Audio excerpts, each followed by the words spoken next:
퇴근길 시사 프로그램의 완결판. 최영일의 YTN 뉴스 정면 승부.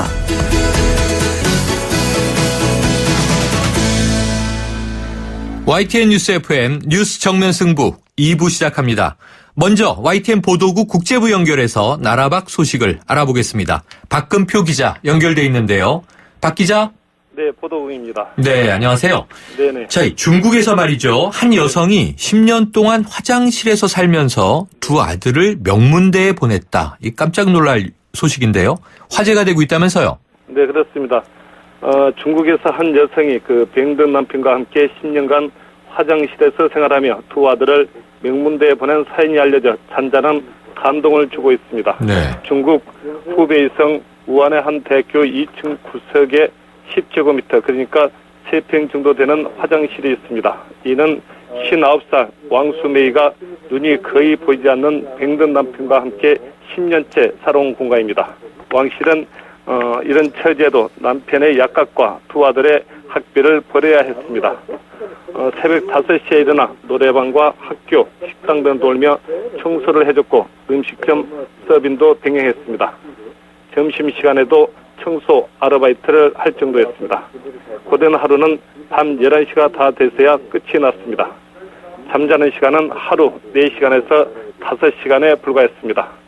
왕 씨의 큰 아들인 사우강은 명문대인 우한대학을 졸업한 뒤 최고 명문인 베이징대 대학원에 합격했습니다. 둘째 아들인 사오진은 부모가 생활하는 대학을 거쳐 이 학교 대학원에 진학했습니다. 이 대학 역시 지방의 주요 명문대입니다. 네, 정말 인생 극장, 인간 승리라는 말이 생각이 나는데요. 예, 감동적인 그런 이야기입니다. 네, 이 두 아들이 부디 효자이기를 바라봅니다. 네. 다음 소식 보죠. 일본의 대학과 대학원 졸업 예정자들이 대기업 취업을 선호하고 있다면서요? 네, 그렇습니다. 일본 대학과 대학원 졸업 예정자 가운데 대기업 지망자가 7년 만에 중소기업 지망자를 추월한 것으로 조사됐습니다. 네. 일본 취업 정보회사인 마이나비가 2017년 봄 졸업 예정인 대학생과 대학원생 14,782명을 대상으로 지난 3월과 4월 설문조사를 벌인 결과 취직하고 싶은 것으로 대기업이 좋다고 응답한 비율은 48.4%로 2016년 졸업생보다 5.5%포인트 증가했습니다. 네. 중소기업 지망자는 47%로 7년 만에 대기업 지망자가 중소기업 지망자를 역전했습니다. 이런 경향은 문과나 이과, 남학생과 여학생을 막론하고 확인됐습니다. 대기업 지망자 비율은 여학생보다 남학생이 높았는데 이는 예년에도 마찬가지였습니다.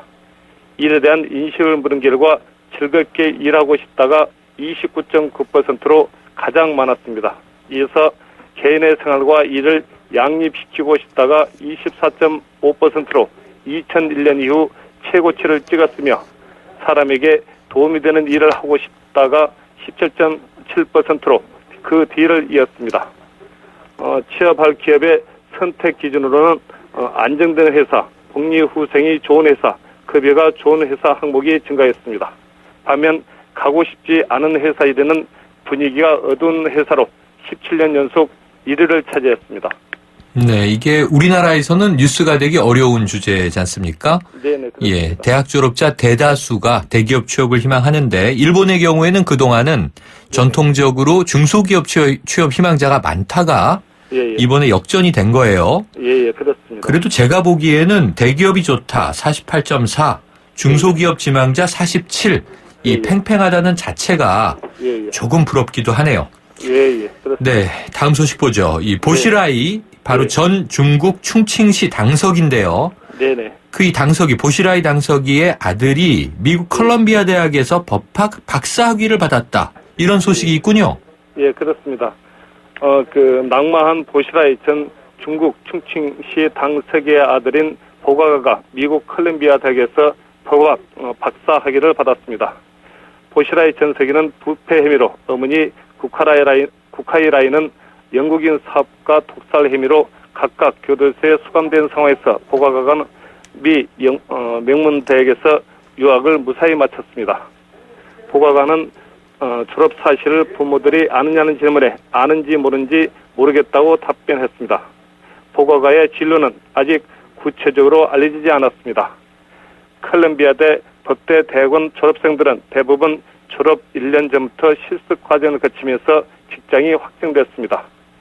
한때 중국의 황태자로 통하던 보시다이 전 서기는 2012년 부패 혐의로 낙마한 뒤 베이징의 한 교도에서 복역하고 있습니다.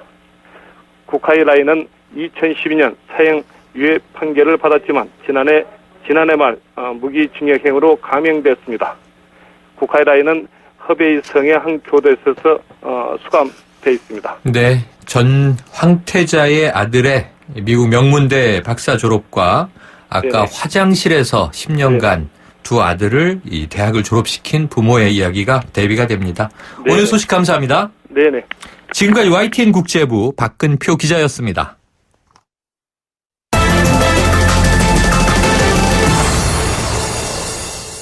네, 오늘 노무현 전 대통령 서거 7주년 되는 날입니다. 자, 노무현 전 대통령이 그렇게 원했던 사람 사는 세상, 아직 우리의 숙제로 남아있는 것 같은데요. 노무현 전 대통령과 인연이 깊은 분이죠. 20대 총선 당선인, 더불어민주당 소속 전재수 당선인을 전화 연결해서 노무현 정치는 과연 무엇이었는지 들어보도록 합니다. 나와 계십니까? 네, 안녕하십니까. 네, 안녕하세요. 자, 오늘 노 전 대통령 7주기 추모식 다녀오셨죠? 네, 다녀왔습니다. 네, 어떻게 분위기가 어떠셨고, 어떤 소감 느끼셨습니까? 예, 오늘 7주기 추모식은 같은 듯 다른 분위기가 좀 있었습니다. 네. 하나는 20대 국회의원 선거의 연장선상에서 굉장히 뜨거운 여소야대가 된 부분에 대해서 이제 뜨거운 열기가 느껴졌고요. 그리고 또 한 측면은 그럼에도 불구하고 노무현 대통령께서 7년 전에 추구하셨던 저희들에게 남겼던 가치가 오늘날에도 좀 요원하다, 좀 네. 아직 해결되고 있지 않다라는 이 반성으로부터 나오는 좀 숙연함, 이런 모습들이 좀 있었습니다. 그래서 뜨거운 열기 속에서도 노무현 대통령의 가치 실현을 오늘날 어떻게 할 것인가를 고민하는 그런 숙연한 모습들이 오늘 7주기 추모식에서 좀 볼 수가 있었습니다. 네. 자, 노무현 정신의 가치 실현, 이렇게 말씀해 주셨는데요. 그걸 좀 한마디로 표현하면 뭐라고 이야기할 수 있을까요? 너무나 많은 말씀들이 있었고, 네. 너무나 좋은 표현들이 있었습니다. 노무현 대통령의 가치, 이런 부분에 대해서. 네. 근데, 그런 말씀들 다 차치하고서라도 간단하게 저희들이 익히 들어서 알고 있는 상식이 통하는 사회, 이 한마디로 좀 요약을 할 수 있지 않을까. 네. 그렇게 생각을 하고 있습니다. 예. 그걸 또 바꿔 말하면 아직도 상식이 통하는 사회는 요원하다. 아까 이렇게 표현하신 것으로 이해가 되는데요. 그렇습니다. 자, 먼저 이 전재수 당선인 노무현 전 대통령과 어떤 인연이었는지 이 청취자 여러분들을 위해서 설명 좀 부탁드릴게요.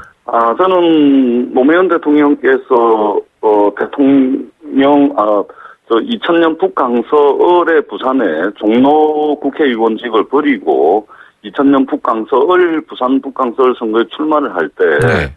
캠프에 합류를 해서 노무현 대통령과 함께 2000년 북강서을 선거를 기점으로 인연을 맺게 됐고요. 그리고 굉장히 특이하게도 한 정부에서 청와대에 3번을 근무했던 유일한 사람이에요. 네. 일의 연속성, 업무의 연속성 때문에 한 정부에서 청와대 2번 근무하는 것은 좀 있는 일이긴 하지만 3번을 근무했던 사람은 아마 제가 유일할 텐데요. 아하. 예.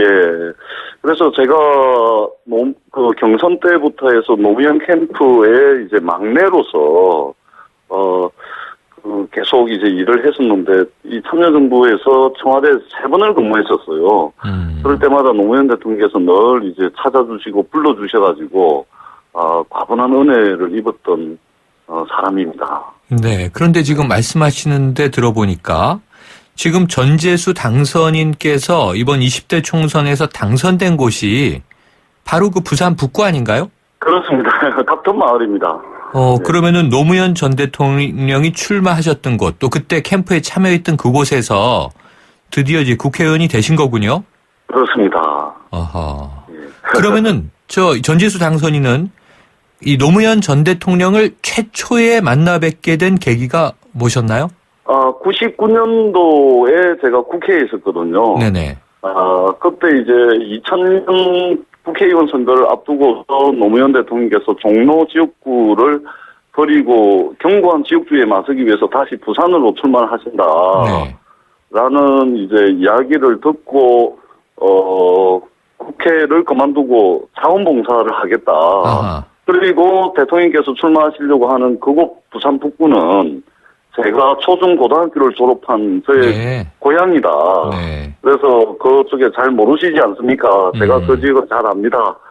제가 자원봉사하겠습니다. 해서 이제 2000년 총선에 이제 노무현 대통령을 돕는 캠프의 자원봉사자로 참여를 하게 된 것이 이제 첫 번째 인연이죠. 네. 여의도에서 부산으로 따라 내려가셨군요. 그렇습니다. 예. 왜냐하면 그 좋은 종로지역구를 버리고 정치인이 이게 그런 결단을 할 수 있다는 것은 이거 정말 이분은 대의명분에 따라서 정치를 하시는 분이구나. 네. 그 대의명분을 함께 할 수 있다는 것만으로도 굉장히 젊었던 벌써 17년 전인데 젊었던 저에게는 굉장히 큰 충격이었죠. 그래서 이분이라면 제가 자원봉사자이긴 하지만 그거 북부를 잘 아는 사람이기 때문에 내려가서 선거를 돕자 이렇게 해서 이제 내려간 것이 이제 첫 번째 인연이 된 거죠. 네. 그런데 이 전재수 당선인 이번 20대 총선에서 이제 결국 성공하셨습니다만 그동안 부산 지역에 출마해서 4번 낙선하셨죠? 3번 낙선하고 4번째 만에 3번 낙선하고 이제 4번째, 4수째에 당선이 되셨군요. 네. 그래서인가요? 이 언론에서 보니까요. 이 바보 노무현과 닮은 길을 간다. 이런 표현을 씁니다. 네. 예, 이것도 노무현 정신의 한 일환이라고 보십니까? 바보 노무현과 닮은 길을 간다라는 표현은 좀 과한 표현이고 네. 노무현 대통령께서 견고하고 강고한 이 지역주의 벽을 넘기 위해서 머리 깨지고 정강이 깨지고 그리고 또 도전하고 했던 그 정신, 그 길, 남겨놓았던 그 길을 따라가고 또 최소한 그 손톱만큼이라도 배우고자 하는 그런 마음이 있는 것이죠. 그래서 네. 이것이 바로 그 노무현 정신의 일부를 배우고 또 그 가치를 개선하기 위해서 노력하고 있는 사람 중에 한 명으로 이제 전재수를 보면 되겠습니다. 네. 근데 어쨌든 닮고자 노력하시는 거군요. 그렇습니다. 예. 지금도 이 손톱만큼이라는 표현을 쓰셔서 이 생각이 났는데 이 당선되시자마자 이 전재수 당선인 봉화마을로 가서 참배하셨죠? 네, 그렇습니다. 그 방명록 글이 화제가 됐는데 이렇게 쓰셨어요. 노무현 대통령님 재수입니다. 대통령님의 길을 손톱만큼이라도 따라 배울 수 있도록 부단히 노력하는 사람이 되겠습니다. 사랑합니다. 이렇게 쓰셨는데 뭐랄까요? 정말 좀 이 감정이 울컥 묻어나는데요. 그 당선되셨을 때도 그러셨고 오늘 추모일인데도 많이 보고 싶으시죠? 그렇습니다. 특히 5월이 되면 가슴이 많이 아리죠. 오늘도 7주기 추도식에 대통령께서 좋아하시던 노래가 울려 퍼지니까 이제 저도 이제 많은 생각들이 들고 이게 저도 모르게 좀 눈물이 나더라고요. 네. 아마 저만 그런 것이 아니라 오늘 7주기에 오신 모든 분들이 저와 같은 마음이었을 거고 그리고 이분들의 마음 또한 그 대통령께서 남기신 유지와 가치 이런 것들이 아직도 현실에서는 10분의 1도 실현되고 있지 않은 이 현실까지 오버랩 되면서 대통령을 더욱더 그리워하고 또 잊지 못하는 이런 5월이 되고 있는 것 같습니다.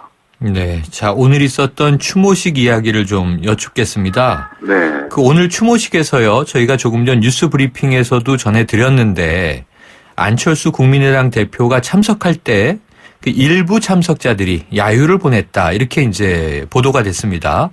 네. 왜 이런 모습이 나타났다고 보세요? 제가 오늘 11시 반쯤 봉화마을에 도착을 해서 네. 4시 반까지 그러니까 추도식이 끝나고서도 1시간 반 정도 머물다가 왔는데요. 네. 그 안철수 대표께 참석자들이 야유를 보내고 뭐 지난번처럼 이렇게 뭐 좀 소란이 일어나고 한 거를 제가 보지를 못했거든요. 네네. 보지를 못했는데 아마 일부에서 뭐 그랬을 수는 있는데, 근데 어떻든 이번에는 아마 노무현 대통령을 그리워하고 또 추모하는 많은 분들이 지난번에도 이제 그런 일들이 좀 있었고 해서 좀 자제하자는 분위기가 많았던 것 같고, 실제 오늘 행사장에서도 그런 모습은 제가 실제 눈으로 보지를 못했고 또 듣지도 못했던 바거든요. 근데 아마 그런 일이 있었다면 안철수 대표께서 그간 정치적 행보를 해왔던 부분들에 대한 일부의 실망감이랄까, 좀 앞으로는 좀 잘해줬으면 좋겠다라는 이런 측면이 아닌가 저는 그렇게 생각을 하고 있습니다. 있었다면 질타였을 것이다 이렇게 볼 수 있겠군요. 자, 아까 이제 잠시 언급해 주신 대목인데요. 이번에 부산 경남 지역에서 더불어민주당 소속 의원이 8명이나 당선됐습니다. 거기에 이제 TK 지역, 이 대구의 김부겸 의원까지 합치면 영남에서만 총 9석이 나오지 않았습니까? 그렇습니다. 그러면 노 전 대통령이 꿈꾸던 이 지역주의의 타파, 아까 강고한 지역주의라는 표현 쓰셨는데 그 물꼬가 좀 트였다고 보십니까? 저는 그렇게 보고 있습니다. 왜냐하면 어느 날 갑자기 이 견고하고 강고한 영남에 있어서 이 지역주의가 갑자기 하늘에서 떠시듯이 이렇게 지역주의가 타파가 되는 게 아니거든요. 지난 90년 1월 22일 3당 합당을 하고 난 뒤 26년 만에 영남에서 9석이 출이됐는데 26년 만이거든요. 그래서 26년 동안 계속해서 저희들이 노무현 대통령을 비롯해서 많은 사람들의 희생과 그 열정에 기반을 해서 오늘날 이런 결과가 있었던 것이고, 그리고 적어도 앞으로 지방선거가 됐건 또는 뭐 국회의원 선거가 됐건 대통령 선거가 됐건 어떻든 부산 경남에서는 특정 정당에게 몰표를 주고 특정 정당이 특정 지역을 독점하게끔 만드는 이런 정치 질서는 앞으로는 다시 반복될 가능성은 저는 없다고 봅니다. 왜냐하면 일단 새누리당에 대해서 실망한 부분도 지난 20년 넘게 실망한 부분도 있겠지만, 일단은 우리 부산 경남의 이 시민들이 먹고 사는 문제가 이제는 임계점을 넘어섰습니다. 그래서 특정 정당에게 20년 넘게 이 애정과 사랑을 보내줬음에도 불구하고 실제 부산 경남의 시민들은 먹고 사는 문제가 가면 갈수록 이거는 체감할 수 있을 정도로 너무나 나빠지고 있거든요. 이것에 대한 책임을 물은 것이고, 이것이 이제 구체적인 투표 행위로서 지역주의가 일정 부분 이제 붕괴되는 결과로 나타난 것이고, 그리고 이 부분에서 다시 지역주의 투표 행태가 반복되지 않는다는 것의 커다란 전제는 이번에 당선된 9명이 제대로 일을 해야 된다. 제대로 일을 하게 되면 저도 실력으로 새누리당과 경쟁해서 뒤처지지 않는 그 일의 성과를 구체적으로 나타낸다면 이러한 지역주의 투표 행태는 앞으로 우리 정치에서 반복될 가능성은 저는 없다, 이렇게 확신을 하고 있습니다. 그러니까 일을 더 열심히 해야 되겠죠. 그렇군요. 그것을 입증해 나가야 되실 텐데, 또 20대 총선을 다른 측면으로 분석해 보니까요, 이 참여정부 인사들이 대거 당선됐다 이런 분석이 나왔는데, 이 참여정부 시절 청와대 출신 당선인이 12명이나 됩니다. 그래서 이게 친노 세력의 부활 아니냐 이런 분석도 있는데 어떻게 평가하십니까? 예, 친노 세력 부활 맞습니다. 네, 친노 세력 부활 맞고요. 근데 왜 그러냐면은 여기서 친노의 정의에 대해서 제가 좀 말씀을 드리고 싶은데, 여의도에서 정치를 업으라는 사람들이 이야기하는 친노와 일반 국민들이 알고 있는 친노가 확연하게 틀립니다. 여의도에서 정치인들이 이 당내 권력 다툼이라든지 역학관계를 이야기하는 그런 식의 친노는 그들만의 친노거든. 그들만이 이야기하는 친노고, 그야말로 이제 권력 싸움의 한 방편으로서 상대방에게 프레임을 덮어 씌우기 위해서 쓰는 친노고, 그럼에도 불구하고 우리 국민들께서 받아들이는 친노는 뭐냐면, 정말로 한 번도 가지 않았던 길을 갔던 노무현 대통령의 정신과 보편적으로 사람들이 수용할 수 있는 이 상식이 통하는 사회, 반칙과 특권이 없는 사회, 이 부분에 대해서 많은 국민들이 공감을 하고 있거든요. 네. 이러한 가치를 가슴에 안고 정치를 통해서 실현하고자 하는 사람들을 국민들께서는 친노로 인식을 하고 있고, 그리고 그것이 매번 역대 대통령들 중에서 가장 존경받는 분이 누구냐 했을 때 노무현 대통령께서 지금 2년, 3년 정도 계속해서 1등을 하고 있지 않습니까? 여론조사에서. 네. 그래서 여의도의 정치를 업으로 하는 사람들이 이야기하는 친노와 국민들께서 보편적으로 받아들이고 있는 친노는 확연하게 차이가 있다. 네. 그런 측면에서 이번에 청와대 참여정부 출신이 12명이나 된 것은 국민들께서 수용할 수 있는 친노라는 의미에서 보면은 친노의 부활이 맞는 것이죠. 네. 그렇다면은 정치권에서 이야기하는 친노는 패권 이 등식도 좀 달라지겠군요. 그렇습니다. 그리고 패권의 사전적 의미가 뭡니까? 네. 말하자면 메인스트림을 이야기를 하는 것인데 그렇죠? 주류죠, 주류. 네. 그리고 당이든 어떤 조직이든 간에 주류가 당을 주도하고 주류가 당을 이끌어 나가는 것은 당연한 거 아닙니까? 네. 네. 그리고 거기에 대해서 다른 생각을 가진 사람들 비주류라 할 수 있을 텐데 그럼 그 비주류라는 분들이 당내에 많은 사람들에게 공감을 이끌어낼 수 있는 아젠다를 가지고 주류의 위치에 오르도록 노력하면 되는 것이죠. 알겠습니다. 그러니까 계속 그런 노력들을 어떻게 해야 되겠습니까? 국민들에게 마음을 놓고 국민들에게 공감을 이끌어내야 그렇게 되는 것인 거죠. 네. 그래서 자꾸 친노 패권 얘기를 하는데 아니 어느 조직이든 동창회 모임도 그래요. 많은 사람들이 공감을 얻어내는 사람들이 그 모임을 주도를 하고 하는 건 당연한 거잖아요. 네. 하물며 국가의 정책, 당의 정책, 정강 정책뿐만 아니라 매번 선거 때마다 친노 패권 이런 식으로 이야기를 하는데 주류가 당을 주도하고 하는 것은 당연한 거 아닙니까? 네. 사람들이 3명만 모여도 주도하는 사람이 있게 마련인데 그것을 부정하는 것은 안 되는 것이죠. 자, 내년에 대선 있지 않습니까? 네. 이 안희정 충남지사가 최근에 불펜 투수론, 몸 풀고 있다 이런 얘기 했는데요. 문재인 전 대표와 안희정 충남지사 누가 내년 대선 주자로 좋다고 보세요? 안희정 도지사께서 불펜 투수로 말씀하셨는데 네. 불펜 투수가 선발 투수 하셔도 되잖아요. 아하. 네, 저는 문재인 대표도 훌륭하신 분이고 안희정 지사께서도 아주 훌륭한 분이기 때문에 알겠습니다. 저는 누가 더 낫다라고 단정적으로 말씀을 말씀을 드릴 수 있는 부분은 아니고 두 분 다 얼마든지 하실 수 있는 분이라 생각을 알겠습니다. 하고 불펜 투수도 아니고 선발 투수라고 생각을 합니다. 네. 자, 평소에 노 전 대통령 전재수 당선인을 재수야 이렇게 부르셨다는데 정말 오늘 좋은 말씀 감사합니다. 오늘 여기까지 듣겠습니다. 네, 고맙습니다. 지금까지 전재수 더불어민주당 당선인이었습니다. 아유, 세 단계 종이 또 걸렸어? 정말 제본 하나 하려다가 미치겠네. 내가 진작 현대오피스로 바꾸라니까 오늘 다 날 셀 거야. 이제 스트레스 받지 마세요. 사무기기 전문기업 현대오피스가 책임지겠습니다. 사무기기의 올바른 기준. 현대오피스.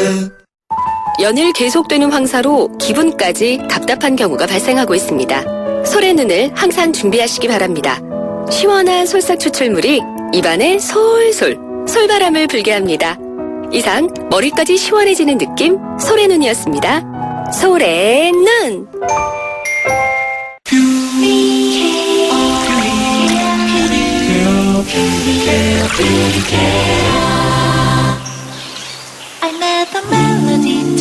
초미세 기술로 순수한 공기를 시작하다. 공기를 퓨어하게 케어. LG 퓨리케어 공기청정기. 봄 햇살, 따스한 음악, 그리고 카누 브런치. 역시 브런치의 완성은 좋은 커피입니다. 세상에서 가장 여유로운 카페, 카누. 5월 롯데하이마트 전국 동시 세일. 신제품 가격이 해피. 무이자 카드 혜택이 또 해피. 자전거 경품이 200대나 되니까 해피. 라미란도 스마트한 선택. 하이마트 5월 5일부터 29일까지. 경품은 행사기간 매장 방문 고객 중 응모자 대상. 자세한 사항은 매장 문의. 안녕하세요. 블랙야크의 새 얼굴 이진욱입니다. 이번 주도 등산 계획 있으시죠? 저도 산 참 좋아하는데요. 이번에 산을 즐기는 새로운 법을 알게 됐어요. 대한민국의 보물 같은 명산을 블랙야크와 함께 등산이 더 즐거워지는 방법 블랙야크 명산 100 프로젝트. 세상은 문 밖에 있다. 블랙야크. 안녕하세요. 삼성생명 모델 조정석입니다. 아이에겐 엄마가, 엄마에겐 아빠가, 아빠에겐 아이가 보험이 되어줍니다. 서로를 보험 삼아 살아가는 가족. 삼성생명이 그 소중한 가족을 지켜드립니다. 다행이다. 삼성생명. 네, 2부는 여기까지입니다. 7시 뉴스 듣고 3부로 돌아오겠습니다.